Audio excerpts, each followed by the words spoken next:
Next Curve. Good afternoon. Welcome to today's Rethink podcast. I'm Leonard Lee here, Managing Director of Next Curve, and we hope that all of you are safe and healthy during this really difficult time in the midst of COVID-19 pandemic. And today, we'll be talking about the brewing tech war between the US and China.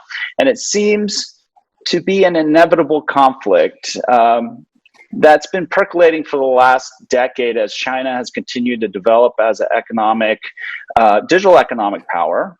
That poses now a significant threat to the United States and its dominance in the semiconductor industry. And today, Next Curve Research Fellow, Dean Freeman, is joining me to talk about this timely topic. Hi, Dean.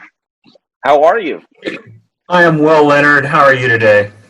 I'm as good as can be. And thanks for being on this podcast. I think we're going to have some fun talking about this really politically charged, unfortunately, I would say, topic, but a very important one. I think that is very top of mind, I would say, to most semiconductor firms in the United States and abroad. So again, thanks for joining. And we haven't done one of these in a long time, so it's good to have you back on. Looking forward to this. Great, thank you. Looking forward to it myself.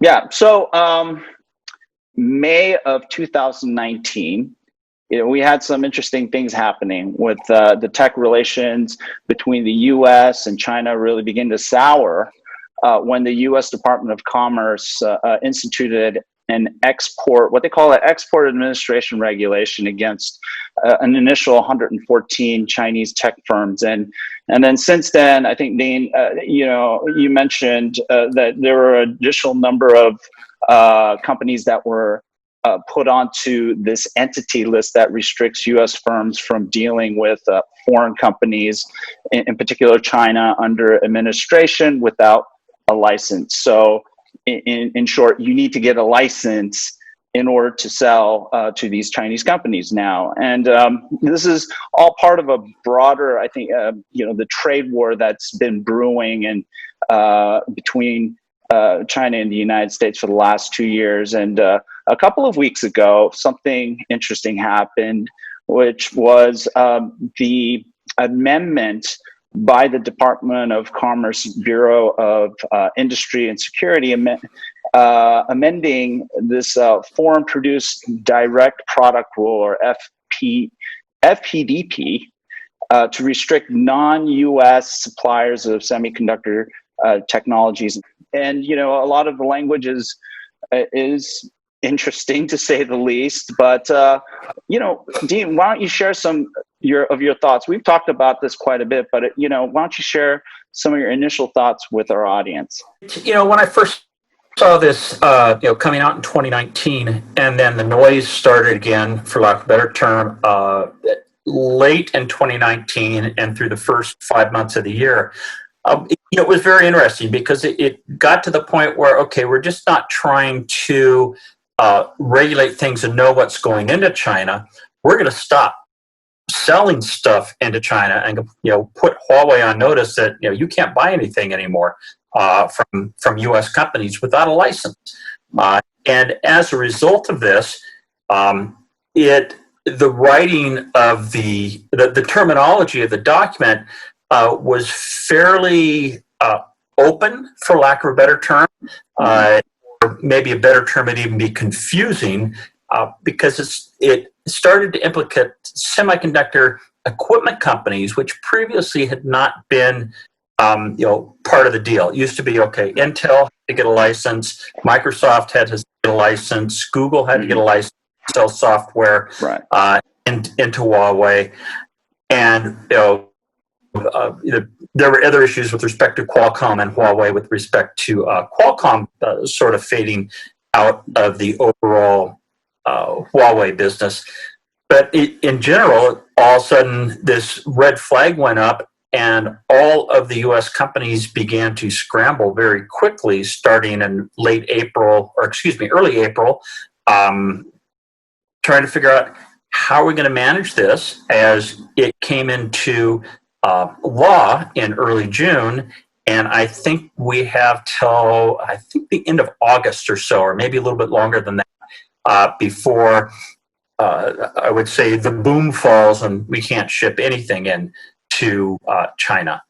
One of the other interesting things, though, that Huawei, in the way Huawei has reacted to this, according to the Nikkei Weekly last week, Huawei has put in a 2-year stockpile of chips, which may be one of the reasons why we've seen such a strong foundry business and strong RF business in the first half of the year, while Huawei stockpiled this war chest in order to get them through the next 2 years, while everybody either figures this out how we can continue to sell into Huawei, or B, Huawei and China create a strong enough semiconductor industry that they then can start to compete with respect to the microcontroller and some of the other, microprocessor technology and application processor technology that's needed for both the cell phone as well as the 5G technology that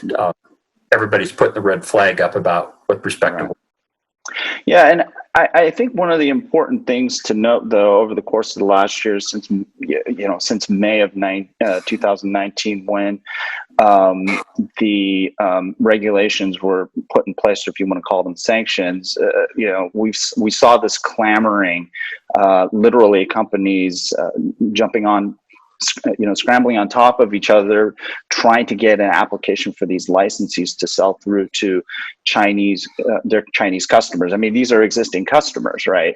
Yes. And so what's been interesting is that we've seen consistently not only a pretty broad accommodation of these applications into licensees, but also ongoing renewals. And so one of the things I think is going to be really interesting is to see whether or not this same pattern applies to what the Department of Commerce applied in this amendment, right? And in a way, I look at this whole amendment, Dean, as more of a dotting of the I. It was almost like, we didn't realize there was this high silicon company, and we didn't know that they were fabless.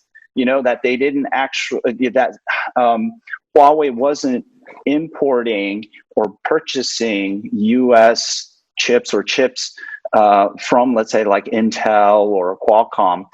They were actually just designing the chips and having them fabbed by a foundry such as TSMC, right? And so this, in a lot of ways, is merely a equalization, if you will, or equal treatment of the policy to Huawei, and it seems like an oversight on the part of the Department of Commerce, rather than being something that high silicon tried to get away with. But I think that's it's going to be interesting to see how the industry is going to now begin to react to a lot of these pretty stringent policy changes, trade policy changes, right? Because that's what these essentially are. But I don't think that it doesn't feel like it's necessarily an escalation. Going back to what I said earlier, it's more of a oversight that now they've addressed. Yeah, I think you're spot on that, Leonard. I think they sort of when Huawei introduced their last generation smartphone, and all of a sudden there were no Qualcomm devices in it.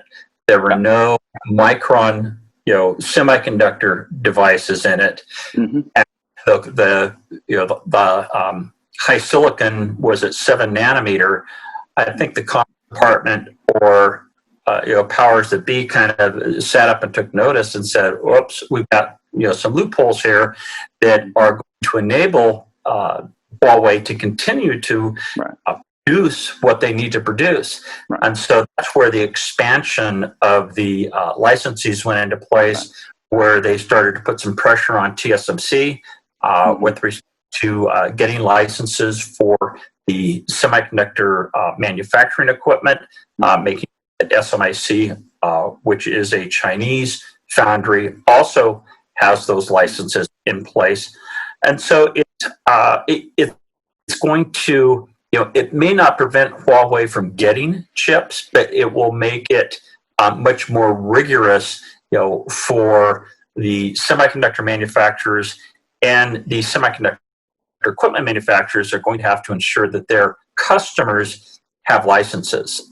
It was interesting to listen to both Gary Dickinson and I'm going to get the CFO's name for Lam wrong, so I'm not going to put it. It just went in one ear and out the other, unfortunately. But they were on conference calls this last week at for investment companies, and they both have a slightly different outlook on this. Light is a little bit calmer, saying we don't think it's going to be an impact. Our clients are getting licenses, whereas Lam is doing a lot more due diligence with respect to trying to determine who's using their equipment and where the chips from people using their equipment might go.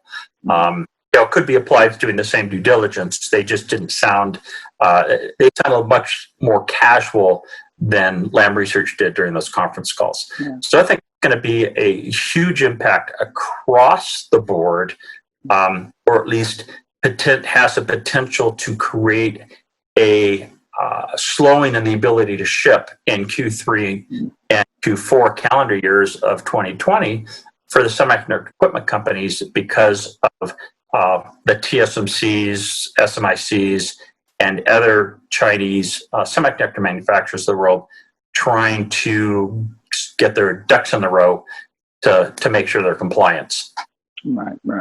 Yeah, and the amendment also brings the consumer business group of Huawei into the fold, right? Before, largely immune from the previous regulatory scope, and the consumer business group is the fastest growing growing part of Huawei, and so this really now puts Huawei in a challenging position. Obviously, some of that business is now under risk, but that's one of the implications of this action. Is it really now brings this high-flying part of Huawei's business now under the sanctions that were applied last year initially to those Chinese companies. So I think that's one of the things that is notable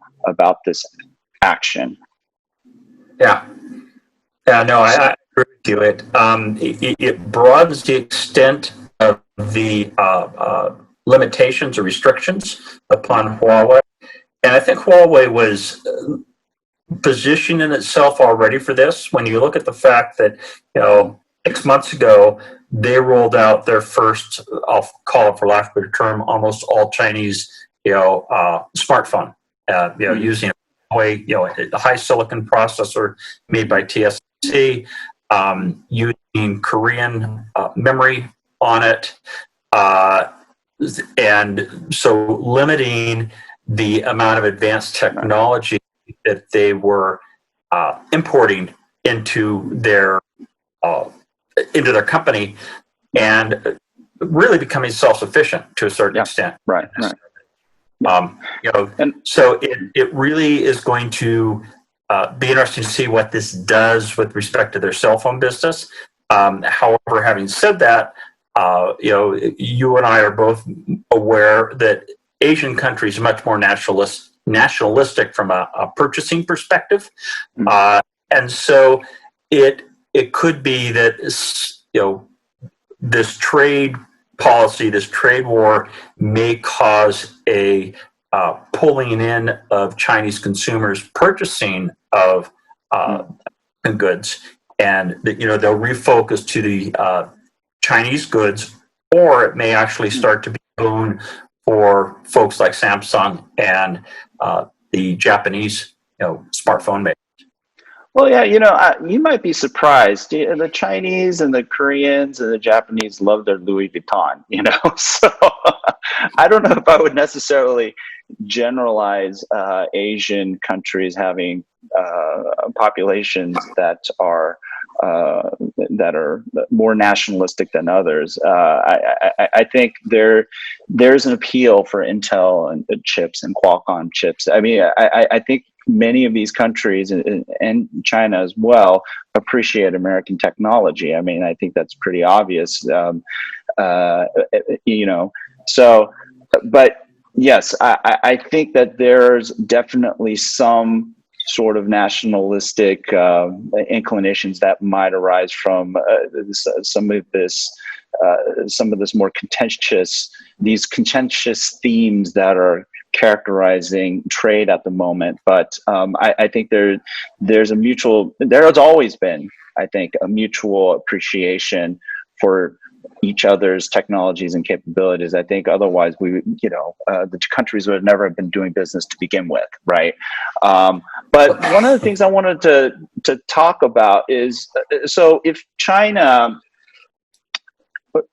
is looking to really build their capacity and capabilities to manufacture their own semiconductors to supply their industries, but then also to supply their exports. China still has a ways to go from getting all the way to leading edge, or at least being able to compete with TSMC and Samsung foundries. In the memory space, it looks like they're going to have 128 3D NAND coming out in the not too distant future. The technology competitive with Samsung and Hynix, difficult to say. The thing that you have is Samsung and Hynix have factories in China. So that may get them around some of the trade issues if Samsung and Hynix ever get pulled into them. At the moment, they don't appear to be a part of the concern with respect to all this. Right. From an equipment perspective, China has a very active semiconductor equipment industry. They've got etchers, they've got sputtering equipment, they have cleaning equipment that is close to state of the art. It's not 100% there yet. So you're still going to need to potentially buy Lam Research Applied Materials Technology. But if TSMC and Samsung start to purchase some of the equipment and start to work closely with these Chinese manufacturers, they can get up to speed in a pretty short period of time. Maybe a couple of years, maybe 2 to 3 years, with respect to that. The other opportunity that can present itself is that the Chinese equipment manufacturers might start to gain market share. Most of the Chinese equipment is compatible with leading edge technology. It just does not have a market share or market size that both Applied, Lam, and KLA Tintcore have. But they have a lot of the components that are needed in order to make leading edge semiconductor technology. The real wild card in this is ASML. And they're the leading stepper manufacturer in the world. The number 2 is a company called Nikon that everybody's familiar with from a camera perspective. But they used to make they used to be the leader in steppers till about 15 years ago, maybe even a little bit longer than that. And then ASML, working with TSMC, came in and really cleaned up at that time. Right. It makes the only EUV source and stepper in the world, which enables you to go to 7 nanometer and remove some of the double patterning processes, and then go to 5 nanometer, and then subsequently on below that. ASML has a source factory in San Diego, California. So how that's going to play into this whole licensing scheme is going to be very interesting. ASML currently is working with the U.S. Commerce Department and has not shipped a system that they were supposed to ship into SMIC, but I don't think they're going to hold off on shipping any systems into TSMC or Samsung in the near future from a leading edge perspective. Right, and I think there's still selling the older generation equipment, right? So what's really in question here is the newer UV lithography machines that, like you said, are key to realizing the manufacturing of the 7 nanometer chips, right? And it's you need, EUV is nice to have at 7 nanometer. Not sure if it's must have at 5 nanometer. You could be able to use multiple patterning with a 193 immersion stepper and still enable that.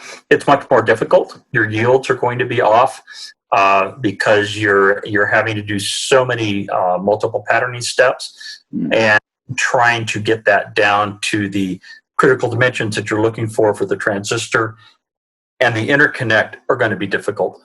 So it's if you go past 5 nanometer, EUV is a must-have, and even beyond 5 nanometer, even using EUV, it's a very difficult. Lithography is one of the more difficult challenges for the overall industry as we move down to those smaller dimensions. Yeah, and I read recently that I think the source was Reuters, that the holdup with the ASML shipment of EUV lithography equipment to SMIC was really more related to the I think it's called let me see if I can get the name of this. Wassenaar. Wassenaar, yeah, there you go. Yeah. Right. It's essentially the same. It's essentially the same. So you have the Wassenaar Treaty, which the U.S. was the only one that really enforced. And so most of the European and Japanese countries paid it lip service. For maybe a better term, it's possible that they did, pay attention to it, but they sort of tiptoed around it. And most U.S. semiconductor firms also tiptoed around it. But the one advantage that you had was the manufacturing capabilities in China were so far behind Taiwan and Samsung. Now, if you take a look at, I'll call it the letter of the law with respect to the Wassenaar Agreement, SMIC is looking at a stepper for 7 nanometer.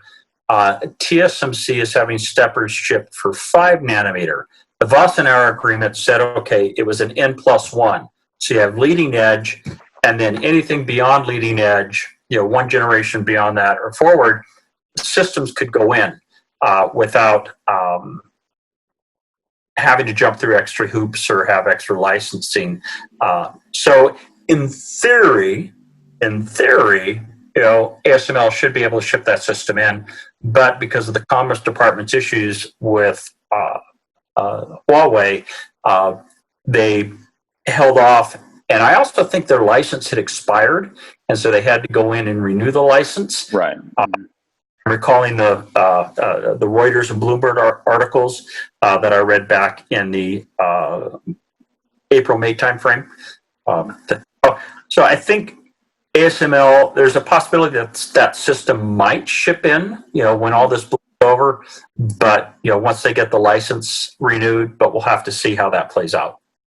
But will they need those machines to get to more advanced nodes with their semiconductor manufacturing, especially for logic?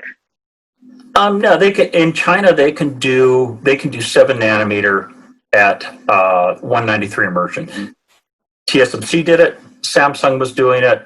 Intel, they did it with their 10 nanometer technology node, which supposedly the pitches or critical dimensions are close to Samsung's 7 nanometer technology nodes. Depends on who you talk to in that aspect. So no, you can do 7 nanometer with 193 immersion. You might be able to get to 5 nanometer with 193 immersion. I haven't looked at the double patterning requirements lately, but I think you can do that. One of the other big issues with respect to being able to get to further down the technology node is intellectual property. So the IP for building these devices comes predominantly from three United States firms: Cadence, Mentor, and Synopsys. Mentor now is a Siemens company, so I don't know how that would play into the role, even though they're U.S. based. But both Synopsys and Cadence are U.S. based, so that may slow down some of the 7 nanometer development at SMIC. However, Intel just made a very big investment from their venture capital perspective into a couple of Chinese IP companies for semiconductor technology. So you kind of look at this whole mix and saying, all right, you're helping them here with IP to move forward, but yet we're supposed to be slowing down China's rush to advanced technology. So right. Yes, VC is different than selling the tech. So yeah, it seems so. So you know what?